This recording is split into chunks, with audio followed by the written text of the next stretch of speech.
Hey, it's Art from my new microphone. In today's video, I want to discuss how we can go about dealing with resonant frequencies within our mixes. These annoying resonant frequencies can come about from the spaces that we record in, from the instruments themselves, or through the processes that we utilize in music production and mixing.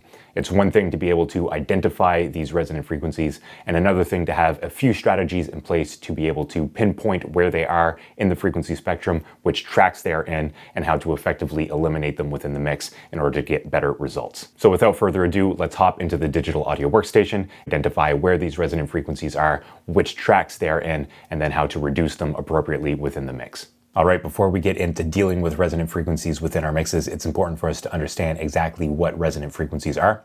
First and foremost, they are part of the natural world. They are part of acoustic environments and part of physical objects. And so it's not always necessary for us to even deal with resonant frequencies within our mixes. They often are a big part of the actual tonal characteristics of acoustic spaces, of rooms that we choose to record in, of instruments that we choose to record, and of the vocalist who is performing the vocals on a song. And so again, it's not always necessary for us to even do anything about these resonances. The important thing to note is that sometimes these resonances become a bit unruly, a bit too loud in the mix, and distract the listener from what's important in the song and in the mix. And that is when we want to step in and find ways to find where these resonant frequencies are, and then to do something about it within the mix. But again, all acoustic spaces, all physical objects, including instruments, including our vocal tracks, will have their own resonant frequencies. We need to keep that in mind when it comes to dealing with resonant frequencies in our mix. So a resonant frequency is the natural or unforced resonance of a system as a whole at a specific frequency. These frequencies are largely determined by the form factor, by the material, by the mass, and the medium of the system. For example, I'm in my home studio in a spare bedroom right now, and this room itself, confined by the boundaries of the walls and the doors, will have its own set of resonant frequencies, largely based on the form factor, the size of the room, and the material within the room. So the acoustic paneling, the drywall, the audio equipment, and the furniture within this acoustic space. As another example, my vocal tract and overall sinus structure will have its own resonances that will affect the tone of my voice. And as another example, if we take my studio monitors, they are a certain size, they have a certain enclosure, and although they are designed to be relatively flat, they will have their own resonances that the designers, in this case Yorkville, would have to deal with in order to get as flat a response as possible. So resonances are everywhere. Sometimes we need to deal with them within the mix, and sometimes we don't. Most systems will have a single fundamental resonant frequency and then harmonics above that frequency. They act very much like natural sound waves do, with a fundamental and integer multiples or harmonics of that fundamental. And when we're mixing, we may have to deal with the harmonics, but we're usually only concerned with the first few harmonics if we are, and mostly with the fundamental. So all that is to say that all of our tracks within our mixes will have resonant energy in one manner or another, and it's important to treat these frequencies based on how much they stick out. And so we shouldn't be going looking for offensive frequencies that we don't hear in the first place. And if we do hear resonant frequencies that are particularly distracting, we should have a strategy in place to go find out where they are and then deal with them appropriately within the mix, which is what we are going to be talking about. So a few generalities that I've found throughout my career that may help you find the resonant frequencies in your mix is that compression will often bring up those resonant frequencies, especially upward compression, which brings up the more nuanced parts of an audio signal. It may even be the case that without compression, a sound may not have strong resonances, and then once we compress it, we really make those resonances heard within the mix. And I've also found it the case that oftentimes we will have bleed from certain instruments in other tracks, and those tracks we want to boost with EQ or process in a certain way that will really bring out the resonances of another sound that is close mic'd with another track, and it's actually another microphone or another track that has bleed in it that is contributing mostly to the resonance of that instrument within the mix, if that makes sense. So for example, if we have a snare drum that is being picked up by a guitar cabinet mic and we are boosting that guitar cabinet mic at and around the resonant frequency of the snare, it could be that the snare drum mic itself isn't leading to the resonance of the snare within the mix, and it's actually that guitar track that is leading to the resonance of the snare within the mix. And so these are things to take into account when searching for resonant frequencies in the mix, especially again when we're boosting certain frequencies in tracks that have bleed from other instruments. Another thing I picked up is that drums are especially prone to having resonant frequencies in them, and this is especially true of snare drums. If we think of a drum as a confined space of air, much like a room, it will have resonant frequencies within that space as well as in the material of the drum itself. I've found that drums will often have a resonant frequency just above their fundamental frequency that we can often target if we do happen to hear a resonant frequency in a drum, such as a snare drum. I found that horns will often have resonances around 500 hertz. That honkiness that comes out in horns can sometimes be subdued a little bit. Acoustic guitars will often have resonances based on the shape and the design of their cavity within their body and the sound hole from which the sound emanates from. Guitar amps, on the other hand, much like speakers, are often designed to subdue any resonances within the enclosure themselves, and any resonances in an electric guitar signal are often due to pedals, due to the EQ that is used on the amp itself, rather than necessarily on the cabinet, although this isn't always the case. I found that rooms are sort of a mixed bag. There are often several resonant frequencies within any given room. These resonances are often below 150 hertz as the fundamental, just due to the typical dimensions of a room. But a room with different length, width, and height will naturally provide different boundaries and different room modes that will contribute to different resonances. And so it's tough to pinpoint exactly where resonances will be within a room. But if you are finding that wherever you are recording is a bit lackluster, you can always try to find those resonant frequencies within the mix. I would also encourage you to invest in some soft furniture, or bring some soft furniture in, or invest in proper acoustic treatment for your room to help it sound a little bit better. And the resonant frequencies in vocals, as I stated, are largely dependent on the vocalist itself, on the sinus cavity, the vocal cords, and everything else that goes into producing the voice. So let's have a quick listen through the verse in this track. You can see here that I have all of my sends still set up, but I bypassed all of my effects here, all of my inserts on the individual tracks. So we can have a listen here, and we will try to pick out any resonances that stand out. Should if I have walked away, crazy that I chose to stay. My restless nights were better spent with you in arms and me in bed cut up. Could it be the simple thing to wander along through my mistakes? I wanted you to make with me, but So nothing really stands out there. Now let's quickly turn everything back on and have another listen here. Should if I have walked away, crazy that I chose to stay. My restless nights were better spent with you in arms and me in bed cut up. Could it be the simple thing to wander along through my mistakes? I wanted you to make with me, but And so I don't hear anything standing out in particular for this mix, but for demo's sake, I want to show you how I would go about finding any resonant frequencies. And so I'm going to break my rule of going to look for offensive frequencies that I don't necessarily hear. And I'm going to go over to this snare drum over on this side. And let's solo this and have a listen. I'm going to go to the second part of the verse where the snare is actually being hit rather than the rim shot.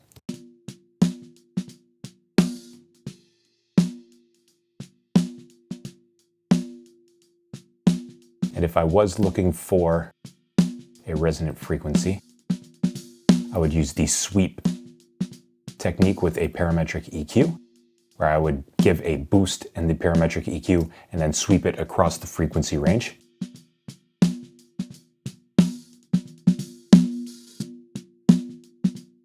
So that's the fundamental frequency of the snare.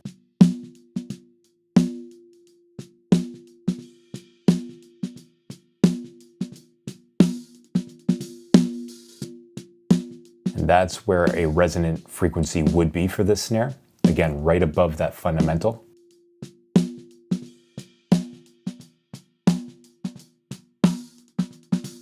But you hear that this is where the issue comes into play, where anywhere I boost by an 8 dB boost like this is going to sound resonant, it's going to sound bad.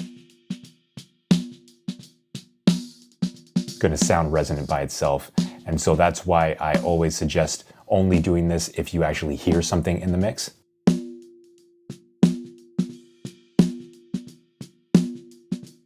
So now that I've found this, I'm going to bring this down, tighten up the Q.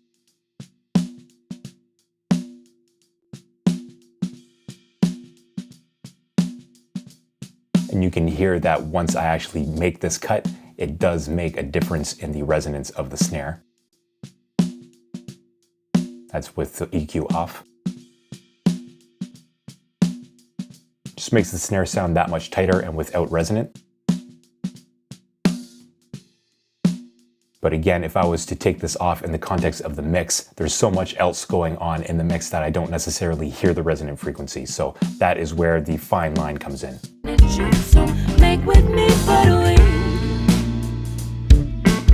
off. We both know that I'm just silly. Hey. So I wanted you to make with me, but we both know that I'm just silly. So it makes a very small difference in the greater context of the mix, but this is how I would go about finding the resonant frequency if it was really standing out to me. And while we are discussing the resonances of this snare top right here, I should mention that personally, I always start mixing the drums if there are drums and percussion in a mix. And I do so for a multitude of reasons. First, it's kind of how I developed my workflow. I do talk about that in my free mixing guidebook. If you'd like to check it out, it will be the first link in the description down below. Two, because I think that the drums set a strong foundation. If we can get the drums sounding really good, then we have a much better shot getting the rest of the mix to sound good. And being able to focus on the drums by themselves to start things off, I think is a good way of going about things. And third, I can deal with any resonances and other issues that come about in the drums. Things like phase issues, things like timing issues, especially when we have multi-mic'd drum kits like we do here. And so, for instance, if I was to start this mix over, I would go to the kicks first, the kick in and out, have a listen, and I can look and listen for different phase issues, timing issues, and of course, resonant issues. And so if I was to close down this EQ and go add one over here in the kick in and kick out, I'll use that same Pro Q3 here. I'll just copy it over. We can have a look and listen here to just the kick drum. I'm going to leave this kick sample out for the time being because it's not actually part of the drum kit.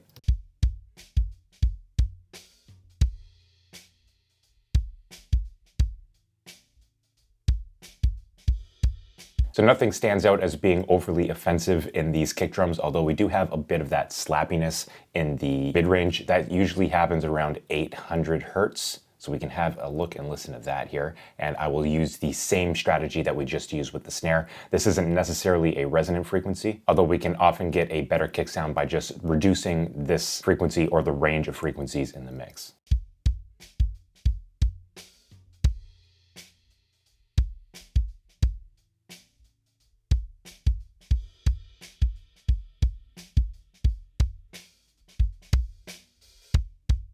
Kind of that slappy sound right there. Not necessarily a resonant, it's more so just part of the transients, but we can deal with that right here. And in the kick out.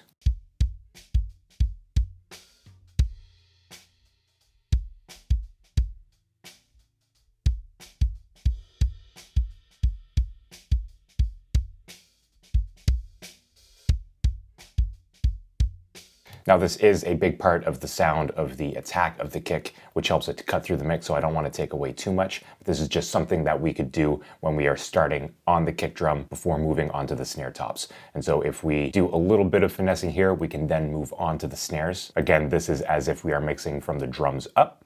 We can unmute this snare top. And we've already looked and listened for a resonant frequency here, but if I turn this Pro Q3 off and insert a new one, we can now have a listen as if we are starting the mix with the drums, which can help us to hear these resonant frequencies better than if we were trying to hear them in the greater context of the mix. And so personally, I think that this is a good strategy to help find those resonant frequencies if they happen to be in the mix by focusing primarily on the drums to start the mix. Again, the drums tend to have the strongest resonant frequencies. And so if we can start the mix by focusing only on the drums before bringing in other elements, we can be that much more clear in our identification and in our dealing with those resonant frequencies. So again, this is as if I'm starting this mix from scratch. We can now have a listen to the snare top along with the kick drum.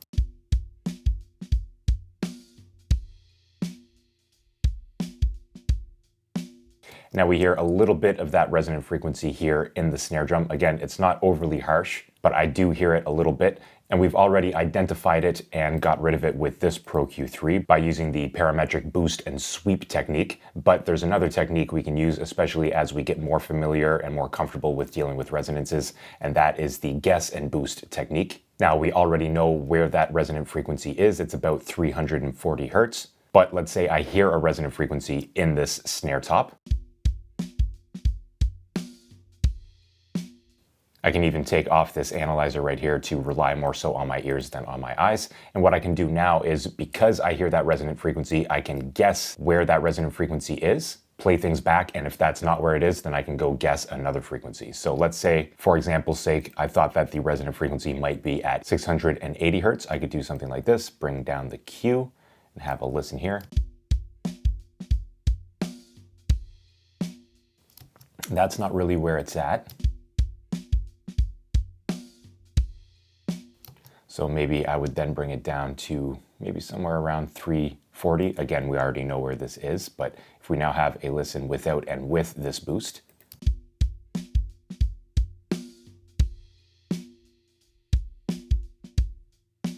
you heard there that when I had this boost on, we heard that ringing of the resonant frequency in the snare drum. And so this is a good opportunity now to actually bring this down in the mix. And now we can adjust this gain to taste.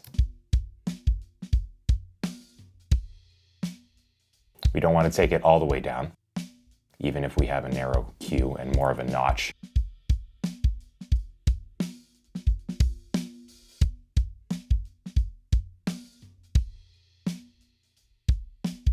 Again, resonant frequencies are part of the real world. They are part of the sound of, in this case, the snare drum. And so we may not want to get rid of them entirely, although notch filtering may, in some instances, be required when the resonances are particularly harsh. In this case, I actually don't want to reduce it too much because I find it sucks a lot out of the snare sound. And so maybe 12 dB at a very narrow Q might be more appropriate. This is where things get more subjective. It's up to you to realize where those resonances are and whether or not you need to deal with them, and then how much you should be dealing with them, particularly when using EQ. Another thing to note here with EQ is that the more we either boost or cut, the more phase issues we're gonna have in and around this frequency right here, the center frequency. And so that will also affect the sound of whatever we are EQing.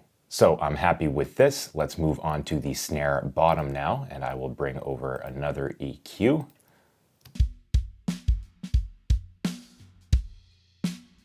Let's mute the sends here.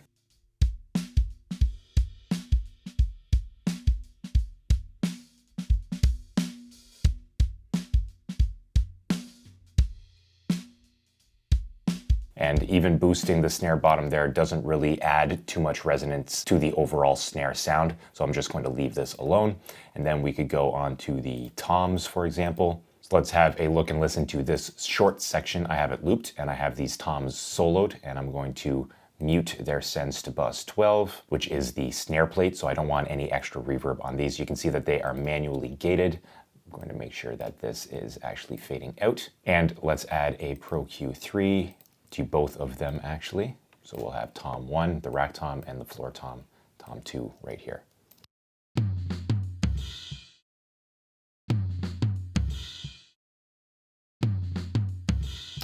So we can have a listen for a resonant frequency here. Again, on the drums, it's usually a little bit above the fundamental, so I can even opt to turn on the analyzer here to help us out, just to visualize where that fundamental is.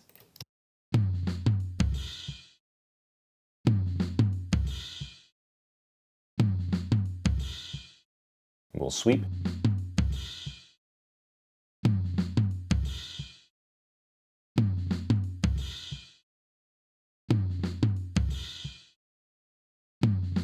And here, again, I'm demonstrating not necessarily hearing a resonant frequency and then trying to go look for something offensive. I don't hear anything right here, and so I'm actually not going to do any EQ when it comes to looking for resonant frequencies in this case. I think that the toms sound relatively good. I have all of these processes over here, particularly the SSL E channel, where I am taking out a little bit at 800. I'm also taking out a little bit at 2500 hertz. But I just want to show you how I would go about dealing with resonant frequencies, starting with the drums. Again, the drums can be more resonant than other instruments, and so it's worth, in my opinion, starting your mixes with the drums as a way to hone in on these resonant frequencies rather than trying to find them in the greater context of the mix.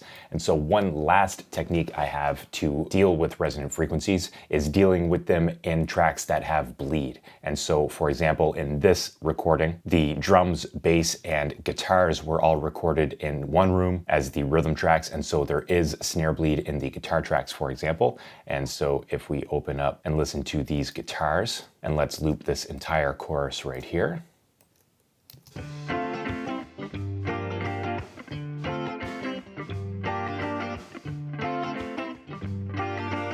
So we can't really hear the snare drum as being particularly prominent in these tracks right here. However, if it was, we could go to the Pro Q3, and where we already know where that resonant frequency is, around 343.